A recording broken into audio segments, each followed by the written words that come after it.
Good evening, televiewers. Welcome to Prime Hour, the last edition for this week, an edition that is going to be looked at from two perspectives. The first part that is going to be running from 7 to 8 is going to be dedicated to the benevolent sisters of Agam Womb, who are said to be on a mission to equip the girl child for exploits. To note that Womb is the chief town of Menchum division, but to note that benevolent sisters are not only working with the girl child, they are working with especially the underprivileged across the villages that make up the Aram clan out there in Menchum division, northwest region. So they're going to be telling us what they have been doing and what mission they have to change the face of the underprivileged, especially with a special focus on the girl child, given that they are sisters, they are girls who grew up in womb and think that they should give back to their community. We also are going to be looking at the guys coming from Fatma this evening to also discuss why unemployment in Cameroon is unending. Why is it very, very difficult to reduce the rate of unemployment in Cameroon? We are starting with our sisters of benevolent sisters of Agam Womb, who are represented on this platform by some members of the Boya branch, including Mwaike Zenkowen Afoto, who is an advisor of the Boya branch of the benevolent sisters. We're glad to have you for the first time on Prime Hour. Good evening. Good evening, Mr. Leo. Thank you for receiving us here. Okay. You are also yet not alone. You also are with Madame Anang Vivian, who is the secretary for the Boya branch. We are glad to have you on Prime Hour for the first time. The pleasure is mine, Mr. Leo. How is Boya? Boya is fine. Okay. Good weather. And the benevolent sisters in Boya, they are working strong? Very, very strong and preparing seriously for the upcoming event. Okay. An event that is going to be bringing together other branches like Yaoundé? Yeah. Douala? All the branches, all the seven branches will be present in Boya on Saturday, come 6th of May. Yes. Yes, 7 branches. From where? From Seven whom? branches. They are from different areas in Cameroon. We have the Bamenda branch, the Womb branch, the Limbe branch, the Boya branch, the Douala branch, the Yaoundé branch, and of course The Bafoussam. the Bafoussam branch. That's Okay. our baby branch. They are going to be converging on Boya on the 6th of May, Saturday, the 6th of May, to talk about how they intend to change the lives of some persons. But you have been doing that already for years now, because Benz has been existing for so many 22 years now. years. Yes, but Benz, they were created by a group of women from Agam with what intention? Okay, Mr. Leo, Ben's Benevolent Sisters of Aram is a social group. But I say it as a ministry, or Okay. we can say it's a divine calling for its members. When we say it's a divine calling for its members, it's because when we look at the activity of Ben's, the members of Ben's or Benevolent Sisters, they're out to spread love to the needy. They're out to spread love to the underprivileged. They are just humanitarians in nature. You know, with benevolent, becoming a member of Benevolent Sisters, you must have that benevolence in you. Without that benevolence in you, you can't reach out to others. You cannot give what you don't have. In the year 2000, one of our sisters, Mrs. Cheng Blessing, Cheng Bonzo, she's the one who got this dream. She got the vision of reaching out to the underprivileged. If you talk to her, she will share you stories of how she sat at the Womb grandstand on one youth day and saw some children march past barefoot. So she was moved by that and decided that is when she got her inspiration of reaching out. Then she shared this idea, she shared this vision with some of her sisters from Aram. If I should name a few, we have Drambong Bibian, we have Wanki Stella, we have Tem Delphine, we have another Vivian, Ndi Vivian here. Those are some of the sisters she shared the ideas with in Bamenda, and they saw it as a positive step, as a great thing for them to move on. Okay. Yeah, in with this dream. And from there, they started meeting as sisters. It was like a sisterhood. They were meeting, talking about themselves, talking about the development of their place, how to empower themselves. Then they now came up with a constructive system, setting up their objectives, with the prime objective to reach out to the underprivileged through philanthropic activities. I think that's the main drive of the Benevolent Sisters. Okay. When I get what Zunko is saying, it means that it is a call for those who want to join that call to change the situation of those who cannot afford amongst the Agum community. Oh yes. Okay. You're right. Yes. So before you join, you must have that mindset. You must have that disposition to want to assist. Yes, Mr. Liu, if I should add to that, like you said, you must have that within you. This is because there are some other groups, some social groups that are out to make money, out to make profit, out to raise income.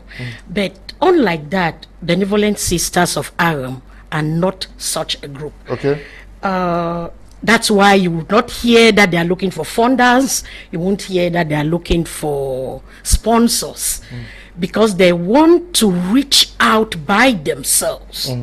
Okay, they want to reach out by themselves. Yes. I want you, Madam Vivian, to paint a picture of the situation of the girl child in Aram as we speak. Mr. Leo, what I will say about the girl child in womb is that right now, the situation in womb, we all know, like in other places in the trouble areas of the Northwest and Southwest, womb is not different. It's not left out. So the girl child is caught inside that web too, because you realize that most of the girl children in womb, they are either out of school, they are pregnant. You see most of them pregnant, some of them have left womb. And they are not there now, right now as we speak. Some of them have moved out of womb. They are in places like Douala, Yaoundé. You see that they are there to do little businesses. You go to Munya, everywhere where you see those who are hawking. Most especially, you just need to greet them in the Aram dialect and they respond to you. You realize that most of them have moved away from womb because of the situation we have right now. Well, presently in womb. It's not a very good situation because it has left so many desperate cases in womb when it comes to the girl child. Okay, many cases are desperate. But Zunko, do you meet with some of them who are IDPs? Yes. What are you telling them? As an individual or as a member of BENS? Both ways. Okay. I think this crisis has been going on for 6 years or more. It's no lie that you find these IDPs, especially, we are always worried, especially with the girl child. They are always the greater victim during crisis period. In poverty has come to the level where parents are now forced to even send their children out of the village to go seek for jobs, especially some sort of babysitting. Now, you've met some of these children in homes. They are not only there as nannies. You find them, they are gate men, they go to the farms, they become teachers to children in the house, and they are exploited to the certain level where some of them get back home empty-handed. Okay. Yes. Now, as Benevolent Sisters, we going around with our AGM, which moves from one branch to another. As we move around, we meet some of these kids. We call them, we create an awareness. We have opportunities to talk to them, to educate them on the ills of going astray, the ills of not following the right path, and most importantly, benevolent sisters, I tell you, have reached out, because it's not only about talking. Talking without actions will not help. They have reached out by housing many IDPs, giving a safe environment for them, because when you just talk to them and you don't create a safe environment for them, then you are just throwing water on the duck's back. You're not actually helping the society. So you talk with them and see how to provide also advice and a safe environment for them so that they can survive. But we must also note that there are so many young ladies who are into business, hawking, almost everywhere. Are you trying to orientate them also? Are you giving them lessons on how to better manage their businesses? Are you concerned? Are you very comfortable with the way they go about it? No, we are so much concerned when it comes to the young woman hawking, because you know, hawking, when they hawk, sometimes you don't give them directives. They might end up using their money wrongly. So you give them management techniques on how to preserve, to keep their money, and how they can generate more income. So if you don't give them those management techniques, they might end up just using their money wrongly, which is another problem too. So we are always there to give them that guide to go ahead, encourage them in everything they are doing. We need to encourage them, give them little tips on how to do management and things like that. Yeah, to add to that, Mr. Leo, fortunately, Benevolent Sisters, like we said, it's a group that is made up of women from all walks of life. In Benevolent Sisters, we got accountants, we got managers, we got teachers, we got business persons, so many of them. So with the skills and their experience, they help to educate the young woman who is into business on what to do. Okay, you are doing that. But now, what is the project that the Boya Come Together is targeting? Okay, Mr. Leo, I will throw more light on that. We are hosting the AGM this year. For quite some time now, the situation, the situation did not permit us to have an AGM like this. Last year, I can say we had a mini AGM in Douala. It wasn't as grandiose as what it used to be. It used to be, or what we are preparing for this year. In fact, we are bringing the AGM live again. This year, the Boya branch is going to host the AGM again for the first time, I want to say, because it's a long time we had an AGM like this, and the Boya branch is preparing seriously to receive the other branches who are coming to join us, so that together we can see how we can take stocks of what we have been doing so far. Some of the activities we've been carrying out, we need to come together and take stock of them and see how far we have gone, some of our strengths and challenges so far. We talk about it. That's why we are coming together in an AGM. Okay, but there is no specific project that you intend to carry out? We have like what we have been planning so far is that we actually wanted to build, because we have a plot in Wung that we bought, and our intention was to open an orphanage and have something like a women empowerment center. An empowerment center where we can empower the children, our precious kids. But we were a little bit caught up with the crisis. With the crisis. But we are going to restart the program again, the construction. The construction. And so we are coming together to see how we can together come out with some funds and start our project again. Okay. You are coming to if I may say, to restart the engine. Yes. That was halted for some time now because of the ongoing.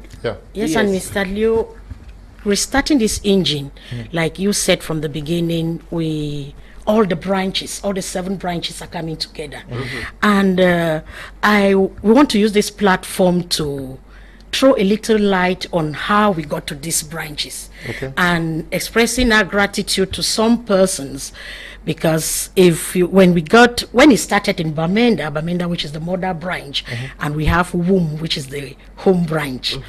It started from Bamenda with thanks to Madam Cheng Blessing. Then the next branch was the Womb branch. We say thank you to Madam Moa Lucien. From Womb branch, we got the Douala branch. Then the Douala branch, we say thanks to Madam Vostella and Madam Anang Vivian, who is here with us today. From Douala branch, Baines moved to Boya. Boya branch, we say thank you to Madam Walang Miri. From Boya branch, it moved to Yaoundé. Yaoundé branch, thanks to one of our sisters, who is of late, Madam Walang Suzanne. Then Limbe branch, Madam Gong and Madam Gladys. And then we have our baby branch now, which is the Bafusam branch. Thanks to Madam Iwu Gladys.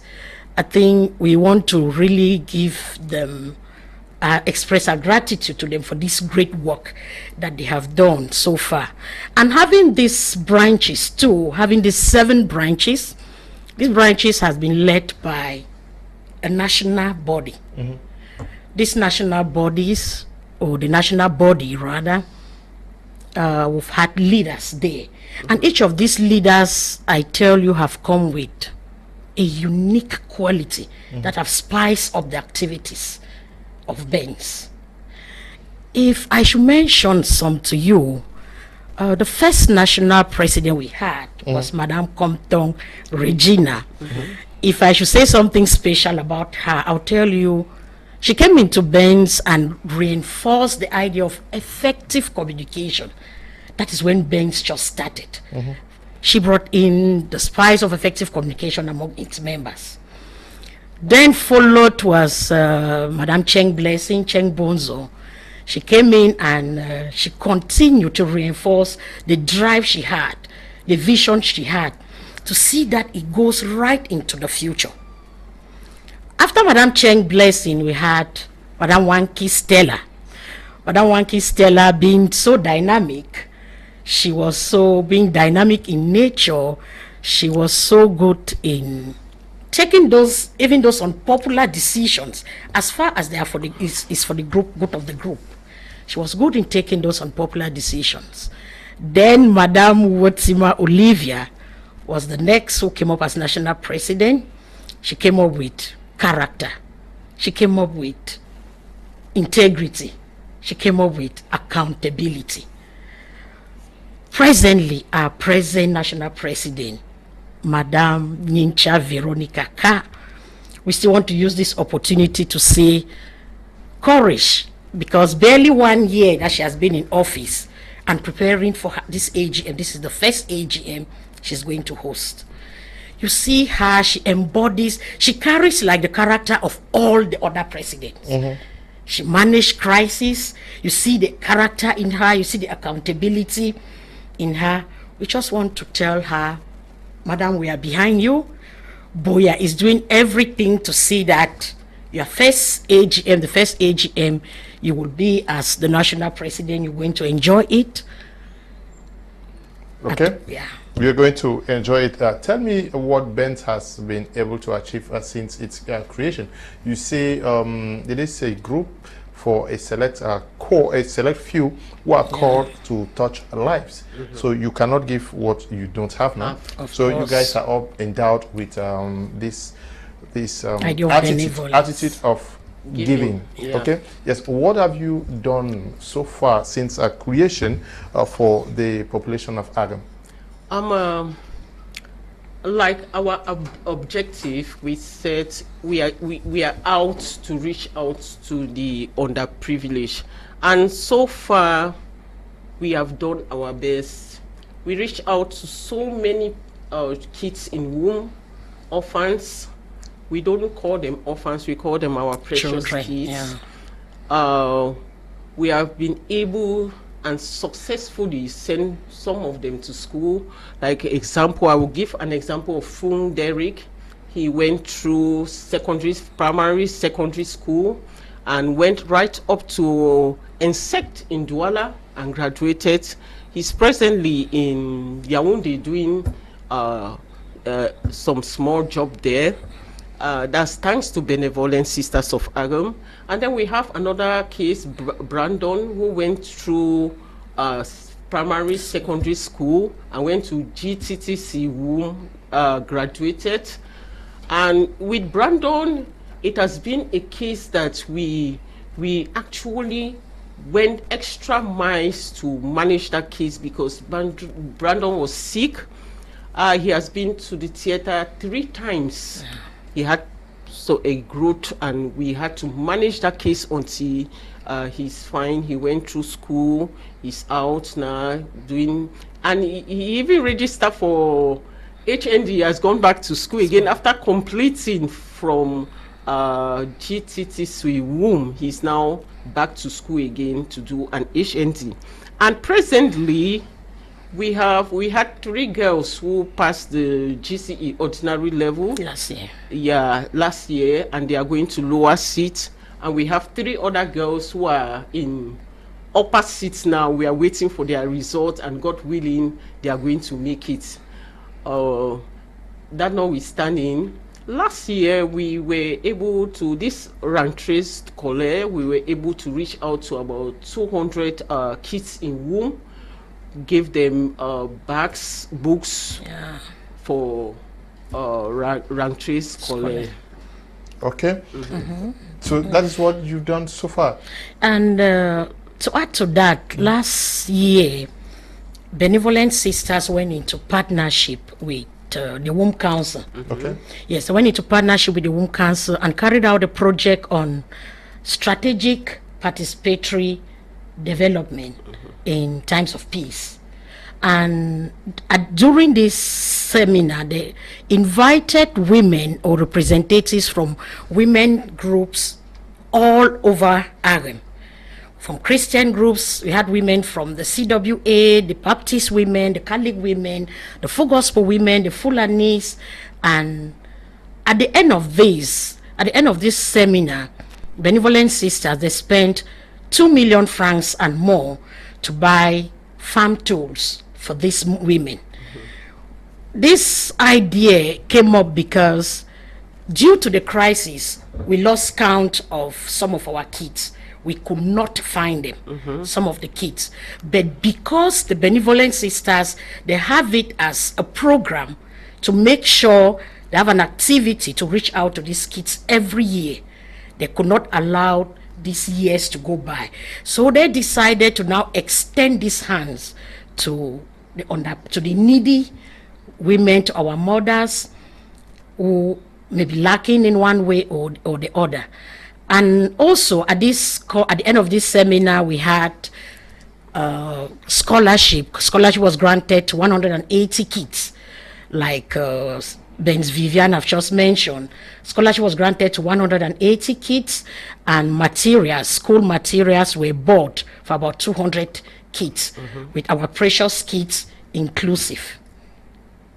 So we also use this opportunity to thank the mayor of Womb for the support. We thank the DO for Womb, for he was a chairperson of that seminar, the partnership project.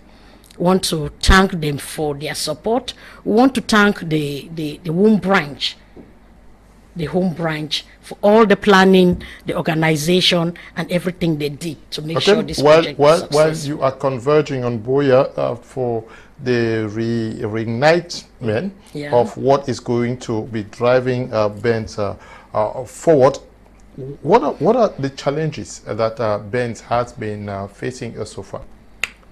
We've, like any organization, Benz too has gone through a lot. We've gone through so many challenges, right now, what we are facing, first and foremost, we can have a grip of our precious kids. Oh, yes. Because most of them, they are either out of school, some of them have become pregnant, some of them have left the town, and that is a serious problem for Benz right now. Oh, yes. And then we have another problem too.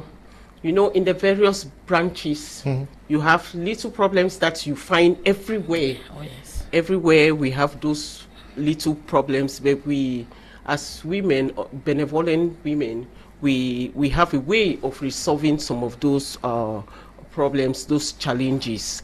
Again, we also have this problem of finance. Oh, yeah. Because benevolent sisters, we don't rely on any organization or any other source of fund. We come together and we chip in the little tokens we have. That's how we raise our funds, and it has not been easy, you know, with the crisis and the rising prices. It's difficult to get funds from women who are struggling and things like that. So it has been a challenge too. In a nutshell, it has been a challenge because ever since we had to halt our programs because of the crisis that affected not only benevolent sisters but the whole of Cameroon. So it affected us too. Okay, you have affected. Hello, good evening, my media prime. Thanks for the program. In fact, these Agam ladies should make more publicity so that people like me can come up with my little support. Thanks, Mr. Epia Victor. Ako is writing there. Yes, okay. But you need to communicate more, especially about the activities you guys are carrying out, and those. Yeah, but now the girl child you're talking about, the girl child. How about the mothers themselves who are living in Adam, in whom there are? How are you engaging them to see how to redefine their livelihoods to adapt to the current needs? Mr. Leo, we won't tell you we are not taking care of our mothers, but like we said from the beginning, the main objective of Benz, we have an objective, we have a driving force. The main objective of Benz is working with our precious kids, the underprivileged, the orphans, which we've been with them now for about 22 years. Taking care of these kids hasn't been easy, but because we know that it's a divine calling, like we said, we have to move on with this. Diverting our attentions to our mother, I just explained to you the project we had with the Womb Council, where we gave out working tools, hoes, cutlasses, planting seeds to our mothers. That was one of the ways we could reach out to them. And these orphans, there's some other thing I want you to know, that these orphans, when we want to get an orphan, we make sure he or she is not related to any of the members of Benevolent Sisters. You have no relation to any of them. So we are sure that in our own way, we are reaching out to these kids, to these children, our own way of practicing Christianity. Okay, so these orphans, how do you select them? We want, when we say an orphan, it should be an orphan. Yes. We don't want to mix whether if you have a relative or what. An orphan should be an orphan. So, but how is the selection process done? Okay, like I am not in womb, so I won't know who is an orphan. But we have a representation in womb, which is the womb branch. So they go out and search for these orphans, these precious kids. I don't like to use the word orphans. We always say in our means, we have precious kids, and so they are the ones who actually go out to look for these precious kids. And the criteria is that the kids must not have a biological father or a biological mother who or a is relative alive, in the Benz, or relative who is in a Benz member. No. So we just need an orphan, somebody without random selection. Yes, random selection. Not that we choose. We go to a particular area. No, every corner in womb we select, because we have kids all over, scattered all over womb. I think I've been to so many areas in womb just because I was going there to pay fee for the kids. Okay, so when they are selected, you enroll them. Yes, in school we enroll them. We start taking care of them, and we follow up, because the womb branch is always there to follow up these kids. Are they going to school? We need to know whether they are going to school. Are they passing their exam? How is their health? Their health if situation? they're not even passing exams, they go there and they talk to them, they sensitize them, they give them encouragement. So we have the womb branch there. That is like our backup.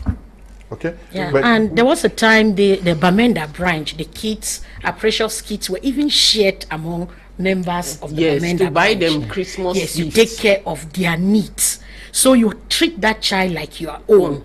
Beside the fee that is handled at the national level, you have now to treat that child. When it's Xmas, you get Xmas dresses. Anytime you can buy shoes and you go and give it to your own child. You can buy dresses and you give it. Anytime you are going down to the village, it's all thanks to the womb branch. Like we are coming up now for the AGM, the womb branch is going to bring us information about these kids. Then we set up the next plan, the plan of action, how we are going to move on with them. Okay. Good evening, sir. I wish to find out from my sisters there if benevolent sisters are having a branch in Bafoussam. Madam, you're asking me, yeah? Yes, benevolent sisters, it's 2 years today. They have a branch. They have a branch in Bafoussam. It's a baby branch. A baby branch. So how can she get... Okay, let her get to Madam Iwu Gladys. Iwu Gladys. Yes, Iwu Gladys. Madam who is writing, please just get to Madam Iwu Gladys. Let her get to Madam Iwu Gladys. Out there in Bafoussam, and then you're going to be connected to. Good evening, Mr. Liu, and thank you for hosting these beautiful and generous mothers representing the benevolent sisters of Agum. May the good God we serve bless them abundantly for assisting the needy persons in and around their community. Melvin is writing from Yaoundé. Thank you. Now, when you identify an orphan, you send them to primary school. Yes. How far do you go with them? We go, like we mentioned the case of Cedrick. And we actually sent him to school right up to, he wrote the Nsah Douala, went to school, passed, and he's now working. Okay, he's a teacher now. Yes, we follow you until you can take care of yourself. And then you have Brandon. Brandon too went through school, passed the entrance to GTTC and graduated, and he actually started working in womb and then left, then said he wants to further his education. Now he's doing an HND in Bamenda. So those are the successes we have registered so far. And we, like I said, we have 3 girls now who are in, who just passed the, who are in upper seat, and then 3 who just passed last year, the ordinary level. Yeah. So. Okay. Now, they're asking for, this lady is asking for Madam Iwu Gladys contact, please. Okay, she wants to get her contact. Can you just forward it to me, Zunko, so that I will share with her? Okay. But we stay with how do we become a member of BENS? Okay. To become a member of BENS is not too difficult. First and foremost, you must be an Agum woman. Yes. You must be an Agum woman too by marriage. And then you must be a friend, because we have friends who are not Agumnians. They are BENS members, so we welcome them to those who have grown up in womb. Yeah, you know, we have sisters who have grown up in womb, and they do speak the Agum language more than some of us out there. Yeah. And so you are free to join us. And at the age of 25 and above, you are welcome to the group. That's how you become a member. So basically there are 3 criteria. You must be a daughter or a wife from Arem, and then, or the third one, you must have lived in womb and you understand the womb culture, the Arem culture. Let me put it that way. You understand the Arem culture. So even if you are not from womb, but you've lived in womb for a period of time and you've understood the Arem culture, you can become a member of BENS. Yeah, but financially, there's nothing like that? No. You don't register?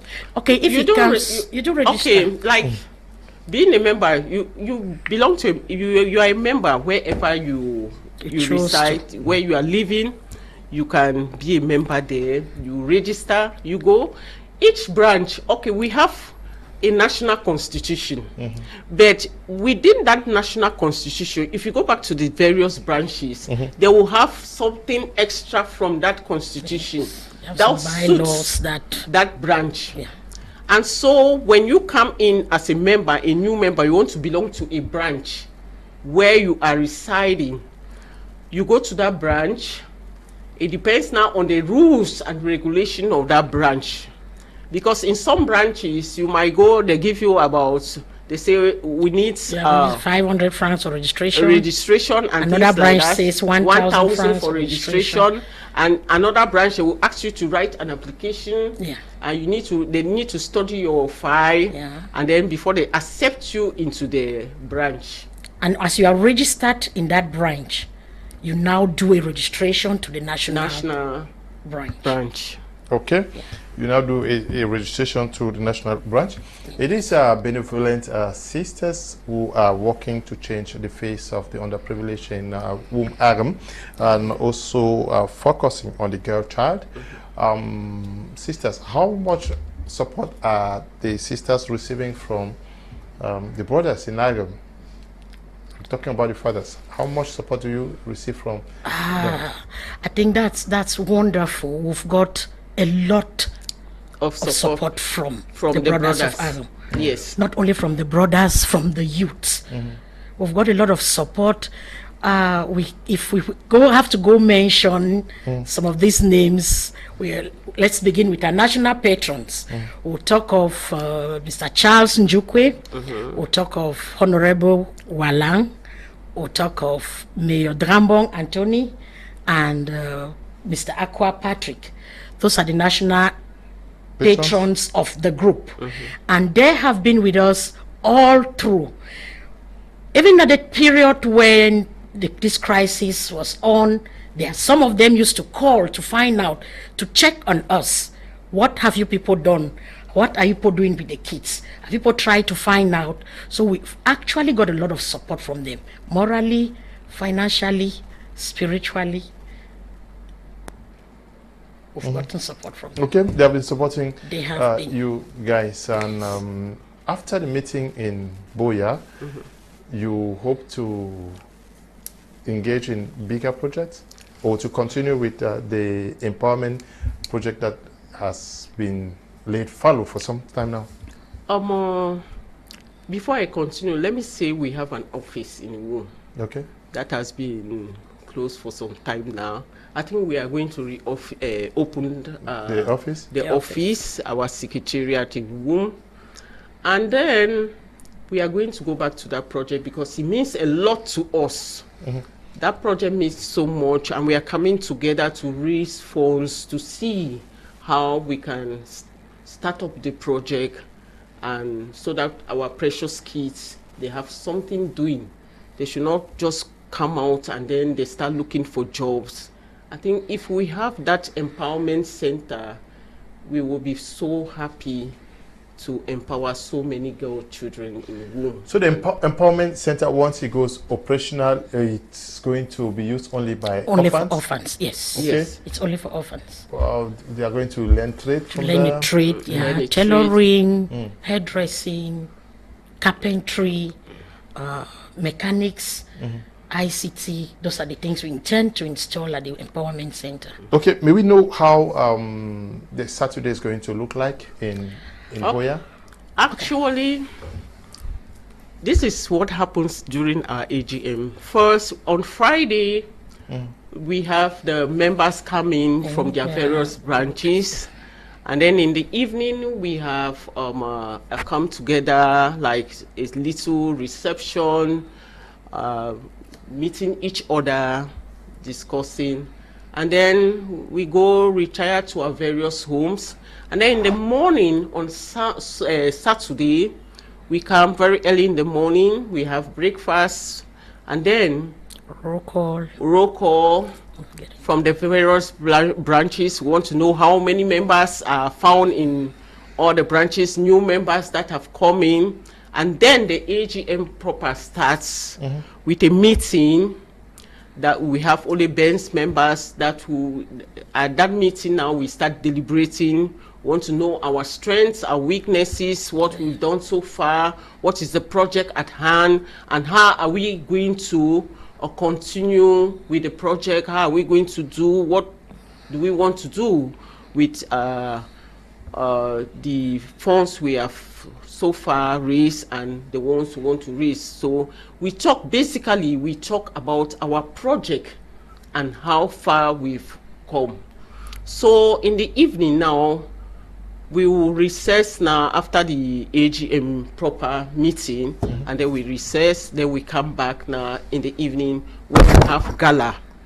And during that gala now, that's where we do fundraising. Okay, you do fundraising. Are there some cultural activities? There are cultural activities. We begin by enjoying the various traditional dishes. We enjoy the ufu, the onkwi. We eat the njanja, we eat the uwa together, because some of us have stayed away from the village for long, that they have lost the taste of those traditional dishes. For them to be brought from the village? No, it will be prepared by Boya Branch. Boya Branch is hosting. So Boya Branch takes charge. You guys, Uwa grows in Boya? No. We got dry Uwa for now. From womb. Yes, all comes from womb. Okay, so it's okay. We got dry Uwa from womb. So we are going to prepare all those traditional dishes.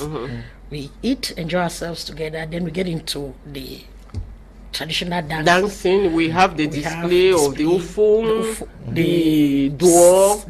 We have the dua. We have the dem. We have them from womb. And branches, at this moment, branches have already indicated the activity they would like to display.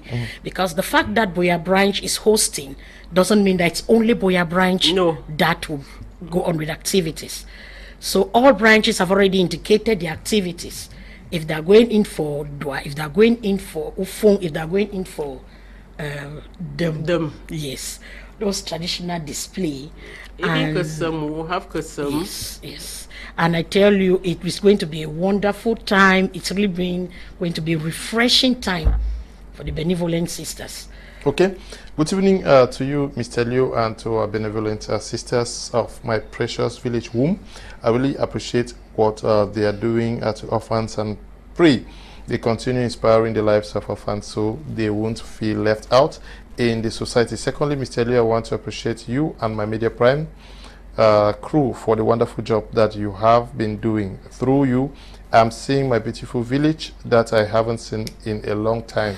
Thank you so much, and may God continue to bless you all. It's Kum Melissa writing from Yaoundé. Good evening to you, Melissa. Glad to read from you too. This one says, thank you, Mr. Kum. Thank you, Ben, Sis. Gladys Iwu is writing from Bafusam. Okay. So I've shared her number with the person who wanted it, so that they can get connected. Gladys, we also are glad to know that you're doing a great job out there in Bafusam.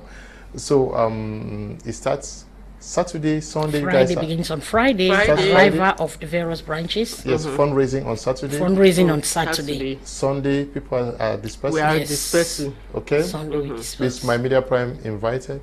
Yes, sure. Of course. Okay. My Media Prime is invited. And we equally want to invite all our well-wishers. We want to invite all those who think this is an opportunity for them to reach out to touch the life of an orphan. That on the 6th of May in Boya at the Presbyterian Hall, Moliko, we've tried to get a place where it's accessible to everyone. The Presbyterian Church Moliko Hall, that's where we'll be converging, and the fundraising and the gala will be taking place. So if you feel touched or you feel in any way that you can reach out to an orphan, you can get to us, you can send your contribution, you can send your widow's mite, and the benevolent sisters will be happy and will gladly receive it. Okay, so take the rendezvous with the benevolent sisters out there in Buea, Southwest Regional Capital. They are going to be hosting all 7 branches of Benz across Cameroon. They are going to be arriving in Buea Friday, and Saturday is the D-Day. Departure on Sunday. We want to thank you all who are coming all the way from Buea. Thank you, Madame Vivian. It's a pleasure. Okay, and also to you, Zunko, this is my classmate. Glad to have you here. Thank you, Mr. Leo. I would like to add something here. Buea is hosting this the AGM of the benevolent sisters. We also, as members of the Buea branch, we also want to use this opportunity to say thank you to Madame Ewane, because like we were talking about the challenges that we have faced, Buea branch has been one of those branches that had some challenges and it almost collapsed. But the national body, the national ESCO, took on its feet and sent Madame Ewane, and she helped to revive this Buea branch for 2 years now, and we've been given the opportunity to host the AGM. So thank you, Madame Ewane, for making us to see the light of this AGM. Thank you very much for coming, and we pray you go back safely to Buea. Thank you very much, Mr. Leo. Thanks to my Media Prime for hosting us. Okay, we take a short break to continue after that.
Welcome back. You're watching Prime on my Media Prime, and this time around, like I announced earlier on, we're going to be looking at why unemployment rate in Cameroon is always on the higher scale. Every day we talk of unemployment. Why is it not coming down to the extent where almost everybody in Cameroon finds a possibility to get engaged in an activity that is profitable to turn their stories around? So we are going to be discussing the second part of the program with Mrs. Nafissatou Misriyatou. Okay, she is an Afadma student. They're always here. Good evening and welcome. Good evening, sir. Thank you. How are you? I'm fine. Okay, we're glad to host you. And we also are in the company of Mr. Henry Owona, who is always there. Thank you for coming, Mr. Henry. Thank you so much, Mr. Leo, for hosting me once more on my Media Prime TV. Paul, we are not presenting you. Thank you for coming, Mr. Niba.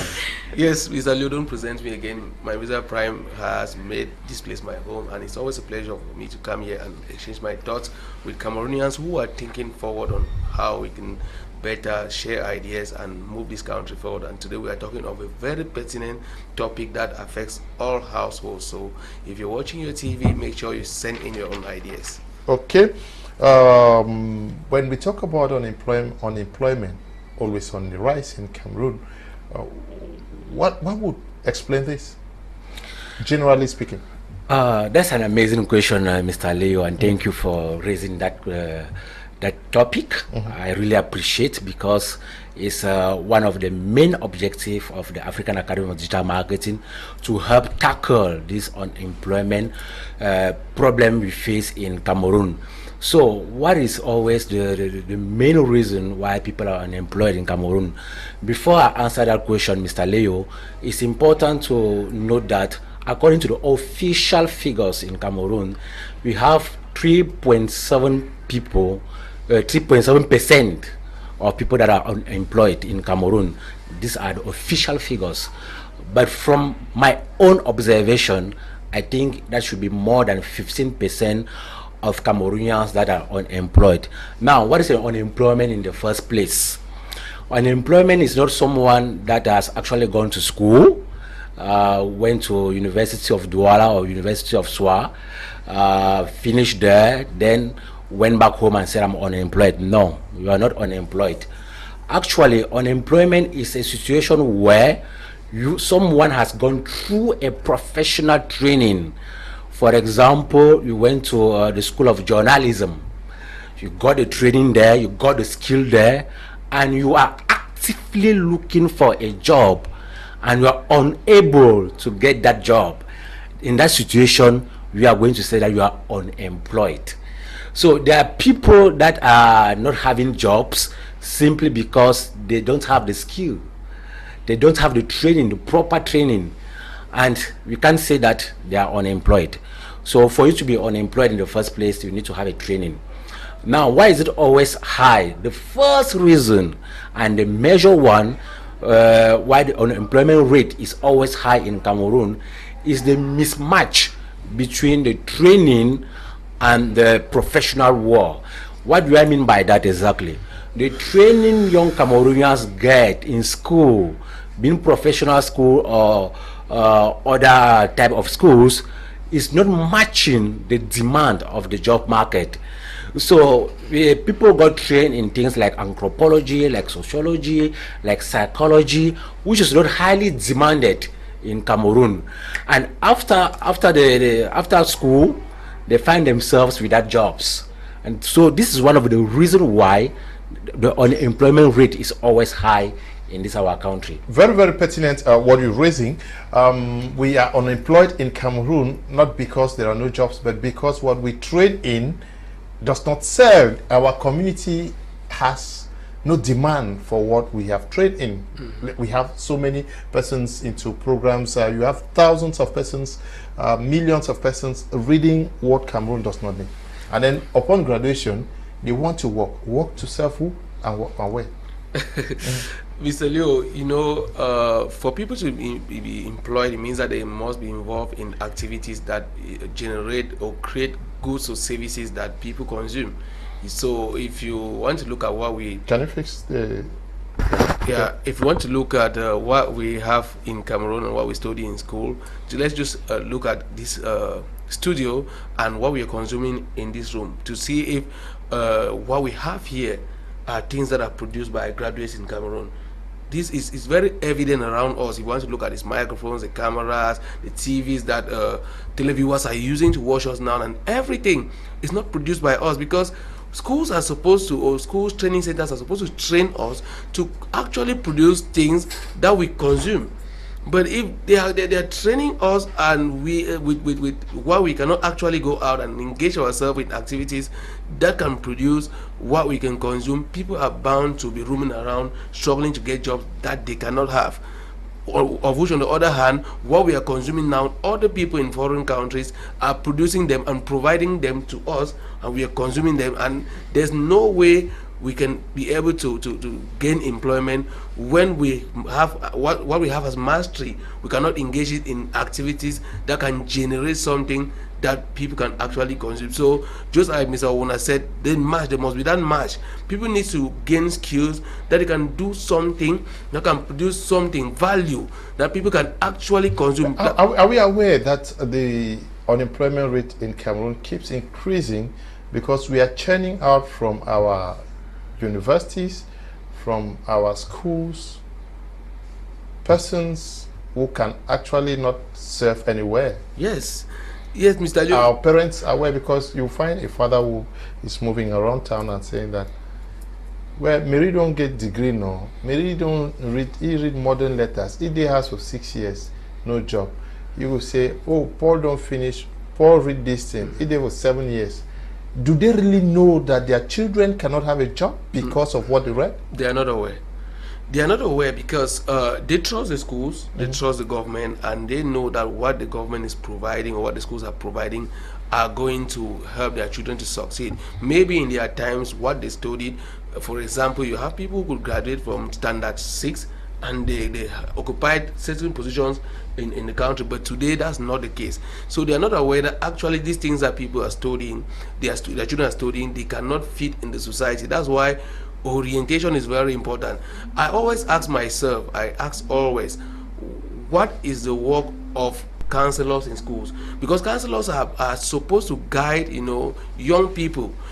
Usually there's always a PTA. I mean, in all schools there are PTAs where parents, they call parent teachers association, where parents come to schools to have meetings with the teachers so that they can better shape the lives of the students. I wonder what they always discuss in those forums, because that's where an exchange is supposed to take place, so that people, students will actually graduate and fit in the society. Like, we're talking about digitalization today. We have schools that are actually teaching digitalization, but if you Google them, you'll not find them anywhere. You begin to ask questions. But these are schools that they say they are running digital marketing trainings, and then they themselves are not represented digitally. It means there's a mismatch somewhere. So things have evolved so much, and there's need for our educational system to evolve so that they can meet. Because don't go far. If you are at home and you're watching TV and you're watching us right now, just look around you, from the dresses you're wearing, from your smartphone, from your TV, from the set chair. I mean, everything around you is produced by somebody somewhere that you don't know. Yet you are sending your child to school. You yourself, maybe you're doing something that you did not even study in school. It's high time we ask early questions as we're sending our children to school, so that we can possibly make sure we put them. Because Mr. Leo, an average person in Cameroon spends about 20 years in school to be able to have a degree or a master's and stuff like that. If somebody is going to spend 20 years in school, that is almost 1/3 of their active life, and then has to step out and is not able to create something. I'm afraid to say that's some waste there. That's some waste. Misriyatou is Nafissatou. Nafissatou. You are a student of Afadma. Yes. You went to which school before coming to Afadma? I went to Hipmat University Institute of Boya. Okay, my friends. Right here in Douala. Yes, my friend's school. Yes. Okay. Now, you went to Hipmat University, and now you are in Afadma. What did you read at Hipmat, and why are you in Afadma? Well, at Hipmat, I read marketing. Okay. From level 1 to 3, I did marketing. And after that, I realized that doing marketing without digital marketing is like you're doing one thing and not completing. Okay. I needed digital marketing to complete my marketing skills. Digital marketing. It's just like in every organization right now in the world, everything is going digitally. Okay. For you to do marketing, you need digital marketing. Most of the countries, the companies in our countries now, they operate digitally. They need those who have those skills to help them maybe market their products online, use their social media platform. That is why I joined Afadma to study digital marketing. Now, you already are saying that if you have to step out to the job market, you need this knowledge and skills in digital marketing.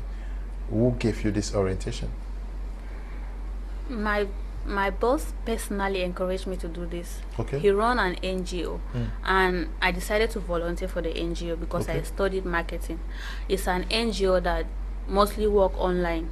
So I told him I did marketing, but not digital marketing. So can you do this? I told him, yes, I can do this, but without skills in digital marketing, I will not be able to run the Facebook page. So he encouraged me to do digital marketing. That's why I joined Afadma. And since you joined Afadma, how has the experience been? The experience has been so good because I learned a lot of things like content creation. I learned how to run art. Like art, for example, I recently run an art on Facebook. Mr. Henry taught me, which was really, really positive. It was really beneficial because after the art, a lot of people reach out to us because what we are trying to do is educate people on the dangers of mental illness. So I decided to launch a master class where they will be taught about mental health. So with the knowledge Mr. Henry gave me, I applied on the page and run the art, and it works very well. And it works very well. Now, are people not also very unemployed because of the fact that the private sector is weak in Cameroon? Yeah, that might be one of the reasons why people are very unemployed in Cameroon. Why? Because the potential of most startups is very low. The capacity of startups are very, very, very low in Cameroon. Most startups in Cameroon can't really employ 10 persons and pay them consistently every month. So at the end of the day, they find themselves doing everything and not doing it well. And this is one of the reasons why our economy is not booming. Why? Because these startups, they don't have the abilities, they don't have the capacities to employ people and to grow faster to become big companies. Now, this is one of the reasons why I also encourage people to learn digital marketing. Why? Because as I was saying previously, one of the reasons we have with this unemployment issue is the mismatch between the training and what the job market needs. For example, in the African Academy of Digital Marketing, the way we design our course is as per the demand of the job market.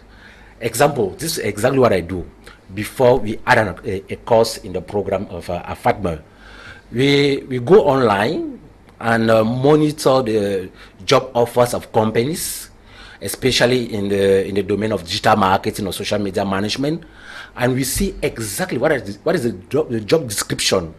You know, most often when someone is looking for someone to employ, they will say, okay, we need someone who can do this, someone who can do this, someone who can do this. We need a digital marketer who can create content, who can run ads, who have SEO skills. I will say, okay, this is what companies need. Let me add it in the course of a Fatma. For example, last month, the last batch, we introduced ChatGPT as a new module. Why? Because it was a trend in digital marketing. ChatGPT is actually a digital marketing tool that helps people to create content easily. It's an AI, artificial intelligence robot, that helps generate content for people that are so busy. You can just use ChatGPT and it generates the content for you. So it was trading in the digital marketing industry, and it was important for our students to stay relevant in the job market. And that's how we had Mr. Arebate, who is based in the UK. I saw that he was really advanced in this particular domain already, and I reached out to him. I said, okay, bro, I've noticed that you are doing a great job when it comes to ChatGPT, and you have been doing well. The way you create your content using this tool is super amazing. I want you to come and share your experience with the students of the African Academy of Digital Marketing. This is exactly what we do, and this is how the educational system should operate in Cameroon for us to reduce the unemployment rate. Yeah, are we also not where we are because students go to school, they are taught what was taught 20, 30 years ago? Yeah, because they are recycling the same notes. And meanwhile, in real life, things are changing. The demands are changing. There's a lot of evolution, especially with the coming of information communication technology. The behavioral patterns of our persons have changed. The desires, needs of the people have changed. But children are trained for this, and at times when they even graduate, they are scared to serve because they know within them that they are not fully trained. Mr. Leo, you say it as if you have been running interviews and having encounters with students. Students, our school programs, some have really changed, but there are still a lot of things that we are teaching that don't really fit in today's world, which really put the students, at risk of not getting jobs. And, self-confidence comes with knowledge. When you are aware that you have a mastery of something, you step into the job market, you step into an interview room, and you speak with a lot of confidence and you want to get a job. But when you graduate and you find yourself not being able to bring solutions to the society, you become shy. And that's what so many students are facing out there. Students who come on board to get jobs, and you see a student who is a graduate and you ask them, hey, the student will come to you and say, I need a job. You ask them that, what do you want? A student somebody who have a degree, Mr. Leo, will tell you that give me anything or any job. You begin to ask yourself, how will somebody go to school and have a degree and is saying that give any job I'm going to manage? I'm like, so I should now go to the job market and start searching. I have 4 propositions or 5. I come to you, hey Misriyatou, can you do this? You say no. I go and bring another suggestion. Can you do this? No. That is not, that comes with the fact that you are not really equipped. Because if I am going to propose or to offer my services to a company, once they ask me what can I offer, I'll be telling them what I can do as a digital marketer. I'll not be telling them that I can do anything, and that also goes a lot to make those who are a bit skilled and who don't even understand what they know to be underpaid. Because when you go somewhere and they ask you what can you do, you say anything. It means that you cannot even negotiate your own salary. It means that you cannot even bargain for your own self.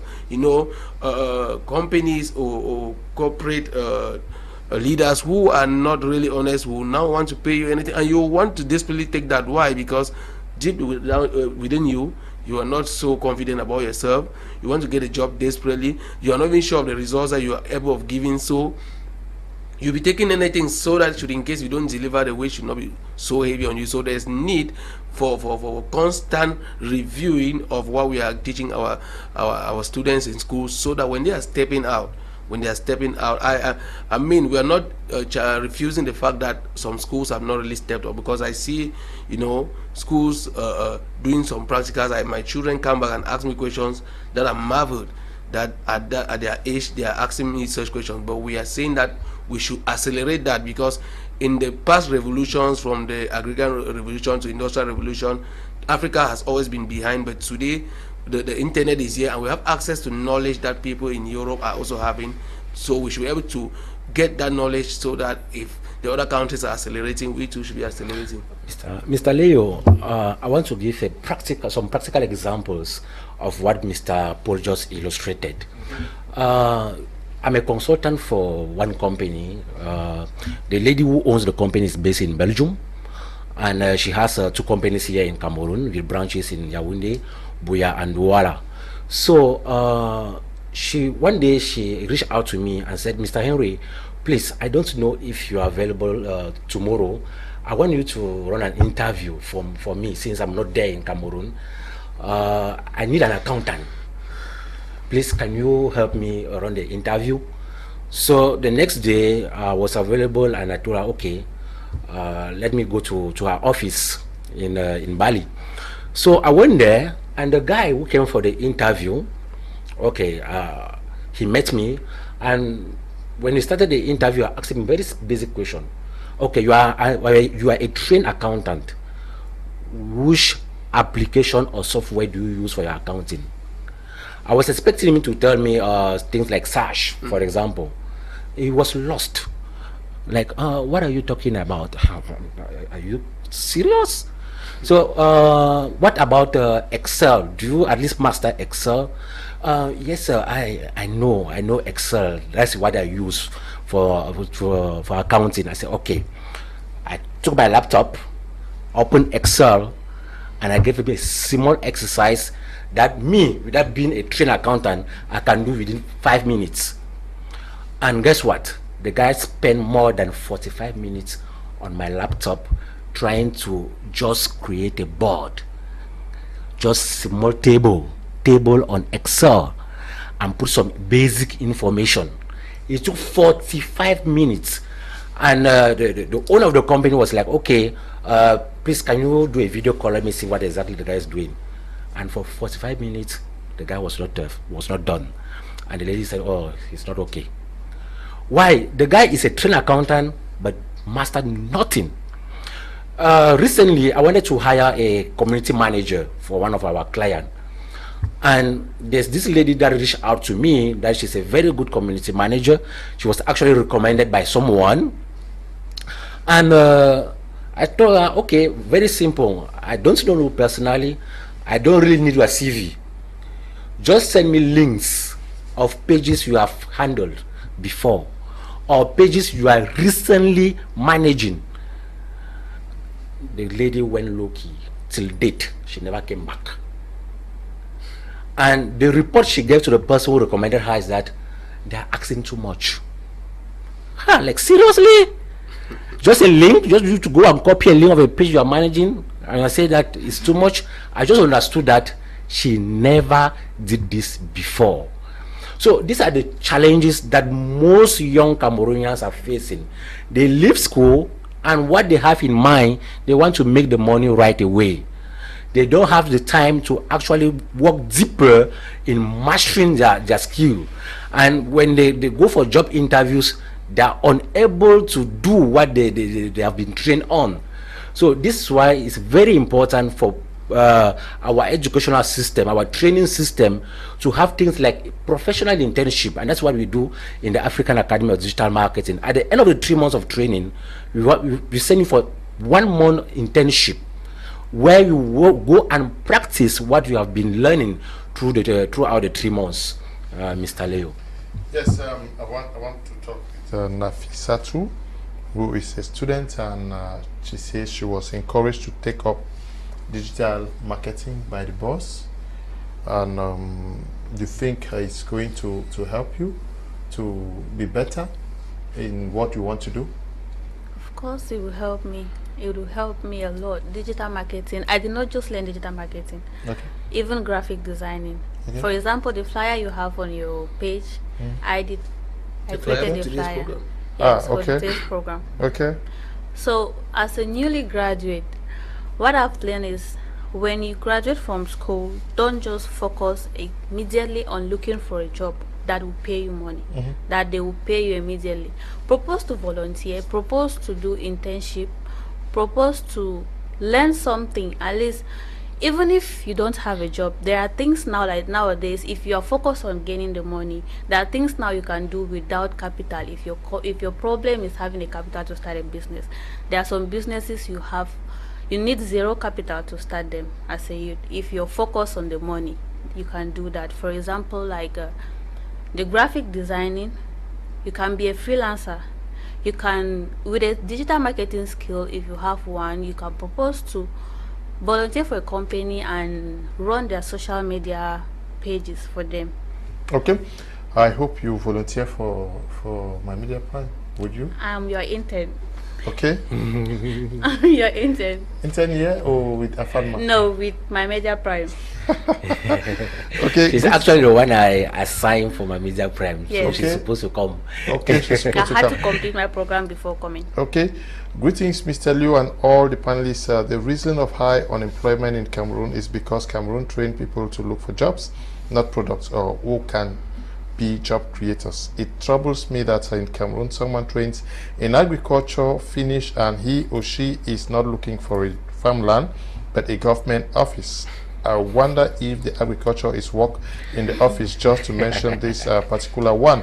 The problem of unemployment in Cameroon is because of our worldview concerning education. Thanks, Theophilus. Jim Jong is writing from Ndu. Almost everybody wants to work for the public sector, but we know that the public sector cannot recruit the thousands, the millions of graduates that are coming. Misriyatou, why are you not yearning to want to have a matricule working with the government? Well, I'm more inspired on being an employer, not an employee. Okay. Being an entrepreneur. I have something on my own that I can train others. I can employ others to work for. But I would not encourage somebody to be looking for work. Rather than looking for it, I'll encourage you to go in, learn something, and be your own boss. Why would you not want to work for government? There, at least the salaries are guaranteed every month. You go, you collect a salary, and life moves on. Well, firstly, working for yourself, you have the time. Being your own boss, you manage everything. You can go to work when you want. You do what is flexible, no stress, and you have all the time. You have all the time to think. You have all the time to work. You have all the time to do everything. Okay. Good evening, great panelists. I'm Dr. Nsah in Bamenda. One of the reasons for unemployment is due to unbearable taxes on self-employment ventures. Government seems to have lost a grip of her sources of income, and thus tend to extort the society through high taxes. Okay. Good evening, Mr. Liu. The problem we are not taught these things in school. It's after graduation that you begin to realize, okay, you are lacking and start learning the skills. Is this government matricule syndrome not also the reason why so many persons are unemployed? You graduate, all your dream for 6 years, you're writing to enter ENS. You spend 8 years, your focus is to write and enter ENAM and to be a police and nothing more. You spend your time attending one class to the other, and your parents are actually financing this 6, 7, 8 years down the line. You've forgotten what you studied in school just because you're hoping to enter one of these schools. Yes, Mr. Leo, this is one of the main reasons why we are facing this problem of unemployment in Cameroon. And the main motivation behind is because this is how we have been trained. This is how we have been conditioned to think. Like, okay, go to school, have good grades, make sure you are always among the first. If you are not among the first, they are going to beat you. And once you graduate, please look for a good job. Enter Ngomna. Then start working, become a teacher, become a civil servant, become go to Iraq or whatever. So, and our parents grew up in this with this same scheme, if I can call it that way, and they are trying to duplicate the same thing, and it's not their fault. That's how they were trained, and that's how we have been trained as well. And even the way we study, see, director writing, formal letter, for example, in school they are going to teach you how to apply for a job. They will never teach you how to design a business plan, for example. So indirectly, they are preparing you for the job market. They are indirectly telling you that, okay, after school, please go and write a job application, apply for concours, and go to ENAM or go to ENS, then graduate from there and start working and have your salary. You have rappel, you build your house, you get married to a wife, and life goes full stop, no more, no less. Now, nowadays it's time for us to think out of the box and bring out some other ideas like digitalization we are talking about. It's very possible, Mr. Leo, nowadays that someone take his smartphone, so far as he or she has powerful digital marketing skills, goes to Marché Central or to Marché Kololun, takes beautiful pictures of shoes or dresses, comes back home, use Photoshop to retouch the quality the pictures of those shoes, post on your WhatsApp status, go on Facebook, create Facebook pages free, go on Instagram, create Instagram pages free. You start posting there consistently. Trust me, try this week, anyone that is watching. If you do that consistently for 1 week, at the end of the week, you will not lack at least 50,000 CFA profit. Because these articles, these dresses, these shoes, a lot of people need them out there and they don't know where to get them. And even those who know where to get them, they don't have the time because they are busy with their jobs. They're leaving the house at 6 a.m. They're going back home by 8 p.m. and they don't have time to go shopping. So if you can sell these things and you deliver it to them at the comfort of their office, you're going to make cool cash. Practical example. Someone, maybe you want to start a restaurant business. Simple example. You don't have the capital, the financial capital, but you have the skill. You have gone through a FATMA, you learn digital marketing skills. Very simple. You see this mama at the Carrefour that are selling food. You go to the market, you buy this takeaway emporté. You, if you want, you can design a small logo. You put it on top of the emporté, and you start promoting your restaurant online, on your status, on Facebook, on Instagram. You can create a blog if you don't have money to create a website, and you start promoting it. Before you know it, people eat every day. You start doing deliveries. At the end of the week, trust me, you will not lack at least 30,000 profit. I'm saying this because I've actually heard people start this type of business, restaurant business, without having any restaurant. I just noticed that one of my friends had very powerful cooking skills. She knew very well how to cook traditional dishes. So I encouraged her, wow, you cook okok for me. And it was very, very delicious. Why don't you start a business on this okok? And you start selling it on social media. She tried it, and within 2 weeks, she was saturated with orders. She had to hire another person to come and work with her. Very, very simple, without having any restaurant, without paying any tax, because there's an advantage of digitalization also. The good news, I'm not afraid to say it, is that the people governing us right now, most of them are very old already. They don't understand these things because they are new to them. And they don't even know how to tax someone who is maybe a web designer. How are you going to start? They don't know. So take advantage, since they don't understand these things very well yet, and make your money. This is the advantage of the internet. And that's why the African Academy is here to help you take advantages of situations like this and make your cool cash. Good evening, Mr. Liu. Your topic is timely. There are some of the reasons why there is unemployment in Cameroon. One, the youth are lazy. They hate manual labor. They are not willing to learn what works. No knowledge in life principles. Living with the unwanted is doing some of the things you must do before achieving what they need. Come and see youths are playing pari foot, music, gambling on their phones, consuming alcohol, where those who want to work must be ready to provide goods or services, nothing more, nothing less. Courage. Okay, Niba is writing from Bomenda. Yes, youth are lazy. They love clubbing, they love pari footing, they love music, they love gambling, they love consuming alcohol and all of this. Is this true of what you observe around? It's very true. Okay. Very true. I can say 70% of the ones that are around me, they do that. They play pari foot, gambling. They're always in these game houses playing games. They're voluntarily unemployed. They choose to be unemployed. It's laziness. They decided not to be employed. And coming back to unemployment, I wanted to add something.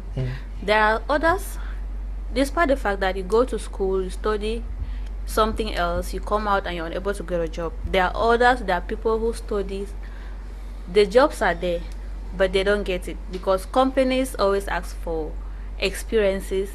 They are not willing to offer the young graduate the opportunity to work, or maybe to use the knowledge they learn in school to practice in their companies. They will ask you they want 3 years working experience, 2 years working experience. As a young graduate, as a newly graduated student, how are you supposed to go and work without those experience? So what I'm saying is companies should give opportunities to young graduates, even if it's just internship or something, to exercise, to know what it means to work in a company and have experience maybe before starting their careers. Okay.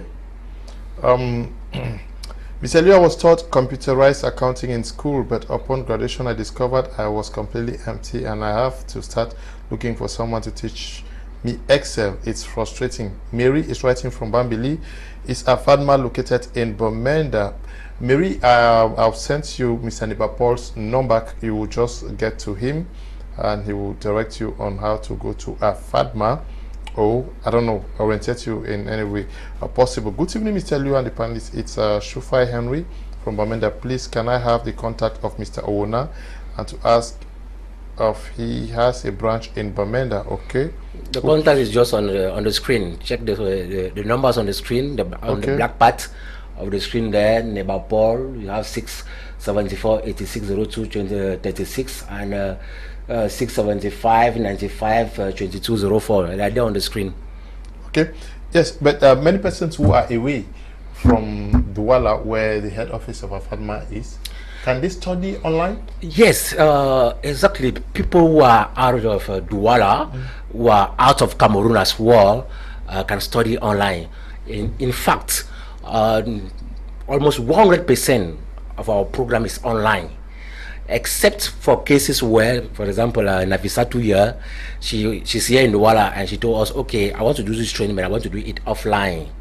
Okay, we said fine, come to our office, and for 2 months now she has been training at the Aframa Head's office in Mobile Bonasama. But for those who are out of Douala, we do this basically online.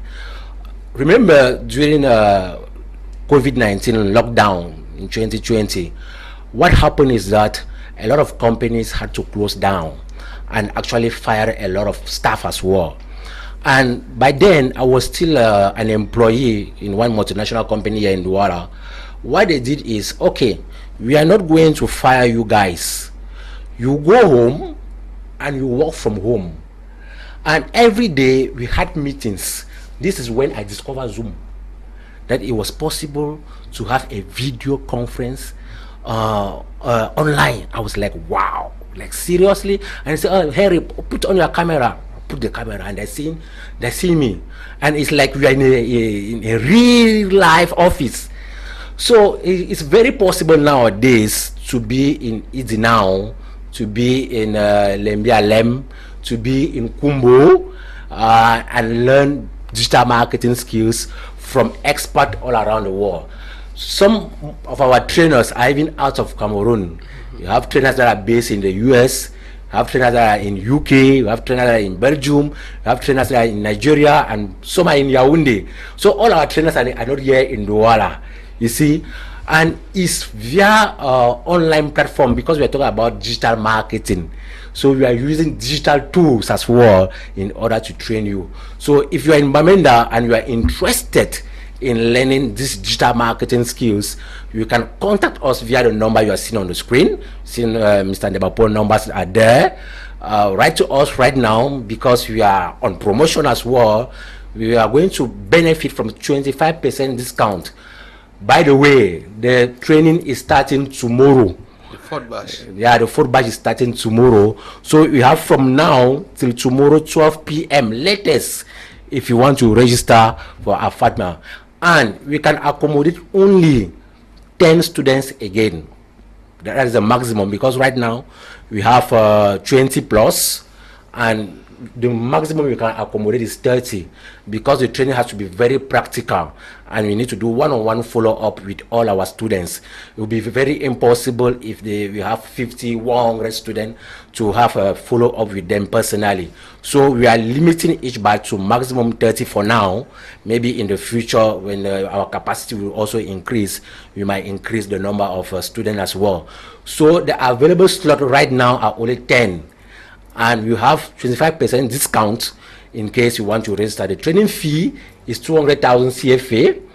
With the 25% discount, is going to be 150,000 CFA, and it's possible to pay in 3 different installments. Okay. Hi, I was born in Cameroon and moved to the West for tertiary education. I've since founded a technology business and hired several people in the West and in Cameroon. The sole reason for youth unemployment in Cameroon is the tertiary system of education. It's awful. The Anglophone secondary high school system is very good, but as soon as you get to higher education, it's a mess. Graduates are not worth anything. I've interviewed them all, Polytechnic, ERIC, all the state universities, etc. If you produce a competent cohort of world-class graduates year after year, capitalism will find a way cross-border to give you money for your skills. Shane is writing, I'm sure from, I don't know whether it's UK or Germany or the US, I don't know. That's very pertinent. I totally agree with him, because I studied accounting from Form 1 to university.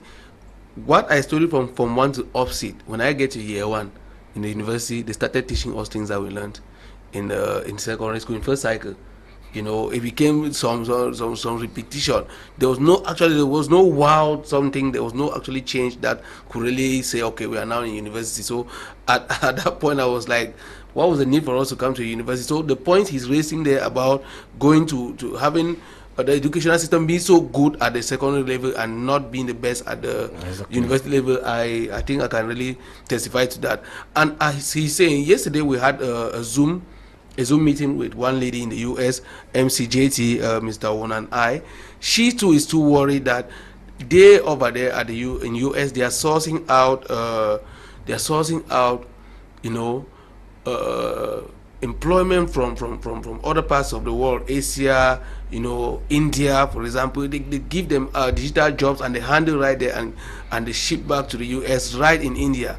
Why is it not possible that in Africa we can be able to be here and we are also working so that they can be able to trust us and give us jobs? So already, just as he is saying, I'm emphasizing on that point where he said, if we are skillful, capitalists will look for a way to source out your services from anywhere in the world and pay you. So countries like the US, like Europe, like Canada, they are already employing people in several countries. I'm emphasizing on India. They are sourcing a lot of digital and technological tools from India, while Indians are based in their country and they're working. But we are still finding it difficult to serve in these domains because we are not really skillful in the domain. So if we are really skillful, we'll be able to source out jobs that we can work online and make money while in Cameroon.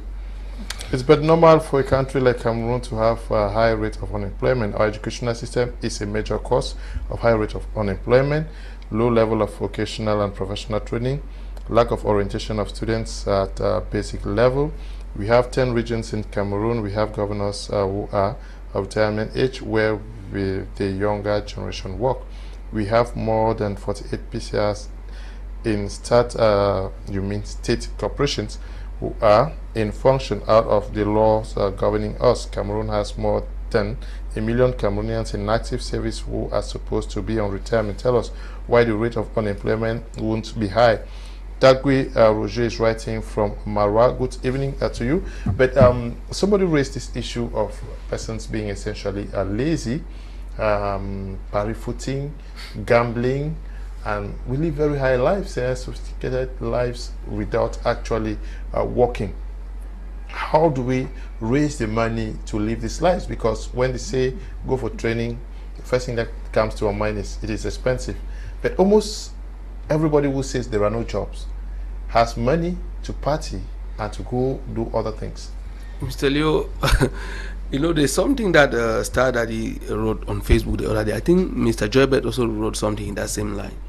We can fake life when we are less than 50, but from 50, there's no way that we can fake life. You can be able to have that energy and run around and do anything to make money and show off as if you are living a good life before 50. But when you hit 50, your muscles will weak, you get weaker, you know, your mace, the gap will be very vast, and there's no way that you can fake it anymore. It's possible to be living from hand to mouth, like they put it, you know. What you make today, you consume it, while you still have the muscles and everything. But now, what is the longevity effect? What are you going to leave behind when you are living here? Because it's possible that people are online every day, they're activating data. It's possible that people can be making 10,000 francs, 20,000 francs on daily basis. But now, worth, the Bible says a good father keeps worth for his children's children. You know, the worth needs to be generational. People need to come and then leverage on what you left behind. But that's the kind of image we are trying to paint, because we have companies in the West, in America, that are 200 years old. You know, which means that it's evident that those who created those businesses are not still alive, but the businesses are still working. Why don't we have several of such businesses here too? Why? Because people are just about themselves and Lobavang, that's their stomach and all the other stuff. And that is it. And as young people, it puts our later part of our lives in misery. We have seen, for example, musicians who are on top, A-list musicians who are on top, who are living good lives, but when they are aging a bit and small malaria holds them, they come online and start begging to survive. Why is that happening? Because when they were active, they did not do any planning. They did not try to you know, put their resources into businesses or get to do something that can be more productive, so that when their muscles get weaker, they can be able to sustain on that. That's why we're saying that this generation might face a lot of difficulties when it's aging, because there will be a lot of dependency. Why? Because people do not create anything that can support them at old age. So it's very easy. If you step out now, it's Friday, of course, a lot of energy is being, you know, emitted out there, dancing and drinking and smoking, you know, and playing parifo and all that. Those who won for the matches that were played today, maybe they will invite the others and they will be partying. But let's understand, you know, how our lives, let's try to think ahead and how our lives are going to be better, and how, if possible, we're making kids, we are going to bring them up. Mr. Neighbor Paul, this issue of laziness of most Cameroonians is real. Okay. Very real. It's not something that we have to underrate. Why? Because when I was working, I can remember my former boss in the beginning, he was always complaining about Cameroonians being very lazy. Even the way they climb the stairs to come to the office, or maybe the office at the second floor, for them to leave the first floor to the second floor, they can take like 5 minutes. 5 minutes. And the guy was crazy. He was a Filipino guy. And while working with him, I learned how to work very fast, number one. And another thing that happened that shocked me is when I traveled to the UAE, I think that was last year, and I was in a supermarket. I noticed that there was no African working there. And when I asked my friend who went doing shopping with me, why is it that these people are not hiring Africans? He told me that there are some supermarkets here in the UAE where they refuse to hire Africans simply because they think Africans are very lazy. They complain a lot and they are avoiding them. See, this actually shocked me a whole lot. Oh, wow. So this is the type of mentality, the type of ideas they have about Africans. And to be honest, this is real. You are the general manager of this place. Just observe the way people move. Okay, Mr. X, please take me that computer there. The guy can take like 5 minutes just to collect the computer from there and bring it here. Laziness to the highest level. And there cannot be productivity in that way. Okay. And when you reach in serious companies, they're going to fire you. Okay. Desmond is writing from Limbe. Please, I want to ask Mr. Paul if they study project management. I don't think, no, they don't do project management. Please. Oops. It is well. Good evening, Mr. Liu. The reason for high unemployment in Cameroon is that we, the youths, have willingly refused to think, and we have chosen but the easiest way to look for money, gambling, which gives us but small. Emil Ndosak is writing from Yaoundé. This one says, I came across this NGO located at Veterinary Junction in Bamenda. It is well equipped and training qualified youth for free.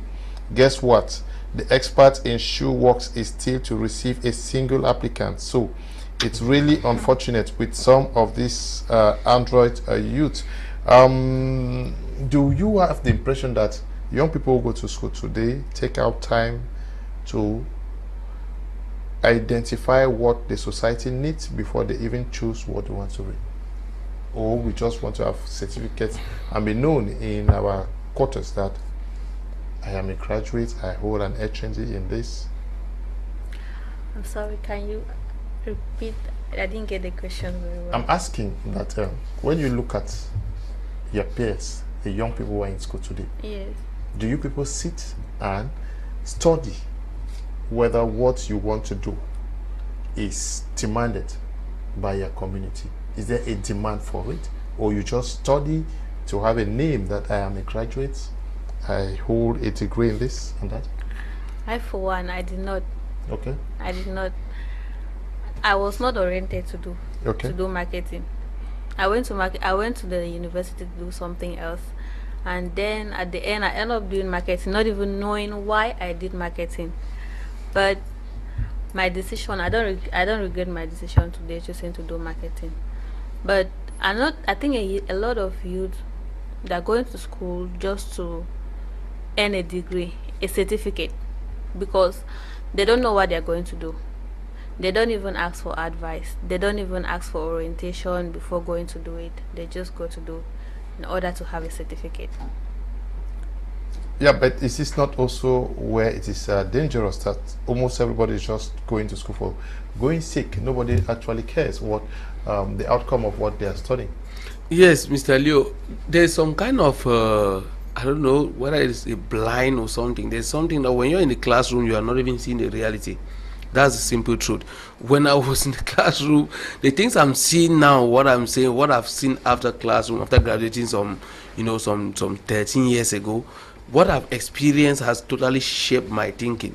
When you are in the classroom, you're not even concerned about the afterlife. You are so interested in the challenge of maybe becoming the first. That race, you are struggling to make sure that you are the student that is excelling more than the other. The discussions you have are different. You're not even talking about the job market. You're not talking about creating businesses. You're not talking about how you're just, okay, first sequence come. I must read the night. I will read all my book. But we don't do the assignment. Let me do all the assignments so that tomorrow I'll not be beaten in class. That's the point of focus. We are not thinking in a classroom. You're not thinking of now. Just in my school, we are about 500 of us who are studying accounting, and we have about 10 other professional schools in Cameroon. If we have 500 accountants there too, if you multiply, that's 5 million.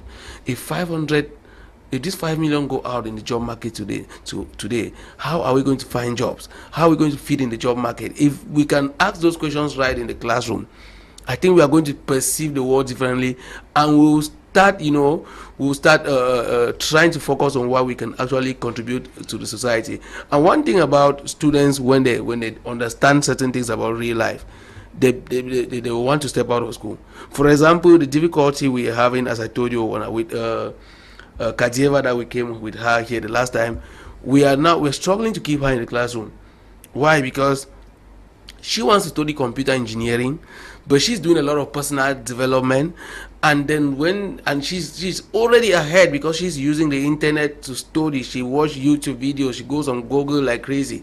There are young people who don't know how to use Google. Since she's doing that, she already understands a lot of things, and now she's having difficulties to communicate with teachers in class, and she has difficulties to even communicate with her own mates. She testified here that she doesn't have friends, which is true. Most of the time she's calling me, sir, I have this thing, can I discuss it with you? Very few students find themselves where they now see the world clearer and they want to actually take steps to achieve what they want to achieve. But they become like a rejection in the society. Why? Because the majority don't even see things that way. And when you're seeing things that way, you become the odd figure and it becomes pretty difficult. But now, since there are forums like My Media Prime where people who are already doing things out there come and exchange their experiences, it is good for students, for parents to make sure that their children, they watch programs like this for the sake of their children. Because these things, whether you like it or not, when you graduate, you face reality. When you graduate, you find yourself looking for jobs and nobody will be interested in you. But now, do you also have that extra IQ that if I can't get a job, I can either do something else? Do you have that extra IQ that I can even create something? That, like I said in the beginning of this program, the fact that everything in this room is imported is the main reason why we have unemployment in this country. Why? Because our head is focused on what is not needed. Why? What is needed, we don't produce it, we import it. Okay, needed and it's important. So it is very imperative for orientation to be done. But where do we put passion in what we study? Because we have said several here that if you have to excel, you have to build value in what you're doing, you need to follow what is you are passionate about. Do we take the pains to even identify where our passions actually lie before pursuing what we are doing as education? Mr. Lawyer, it goes without saying that nothing great in this world can be achieved without passion. Okay. We also understand, on the other hand, that we are in a country where there's a lot of poverty, there's a lot of hardship, and it's difficult for people to actually do what they love. There are a lot of people, especially in the public sector, who are there angrily. When they go to work, they are very, very angry. And when you are digressing people, the problem that is coming to them for the services, they are very bitter. And you can see it that this person is not at her place. Why? Because she found herself in that situation, in that position, because maybe the uncle told her, okay, since you cannot do that, please just write this concours, come and give me the recipe and I will handle the rest. And that's how the person got to become a civil servant. And the passion is not there. And it's one of the reasons why we are underdeveloped in this country, because people are not in the position they are supposed to be. Mr. Leo mentioned something that is very important earlier. Someone who study, for example, law, and you find a person teaching geography in school, for example. Even in the government, someone read agriculture, you find Minister of Finance, and it's not disturbing anyone. We are very okay, we are happy with it, and we are even celebrating. So this is where the root cause of this problem we are discussing tonight comes from. People are not in the position where they do things out of passion, and that's why someone will say there are a lot of great ideas and innovations lying in the graveyard. Okay, lots of them in the graveyard. We are rounding up today's edition of Prime A. Fatma is currently still taking students? Yes, Mr. Leo. We are taking students till tomorrow midday. For those who want to get the discount, like Mr. Owona said, we have been singing here for the past 1 month or so that we are starting the 4th batch of Afadma, and that is starting tomorrow 7 p.m. in the evening, and we are still taking students. If you're watching us right now and you want to upskill, or you want to get another skill, or you are out there and you are not doing something creative, you have to subscribe with Afadma. And just like you heard, Misriyatou is here, and the flyer that we use for this program to broadcast this about this program today, she's the one who produced it. And when we're at the reception, we're discussing on how we are going to follow her production for the next 2 weeks. If she's efficient at what she does, she will start making flyers for us and for some of our clients. That's how she's going to start making money. So if you're watching us, don't hesitate to sign up right away and be amongst the last 10 that we are still getting for this batch, so that tomorrow 7 p.m. we kickstart the train, and in the next 6 months your story will not be the same again. Okay, Mr. Henry, thank you for coming. Yeah, Mr. Leo, before I leave the stage, you know, we are talking about unemployment, and one of the objectives of the African Academy of Digital Marketing is to contribute, no matter how little the contribution is, to help solve this problem.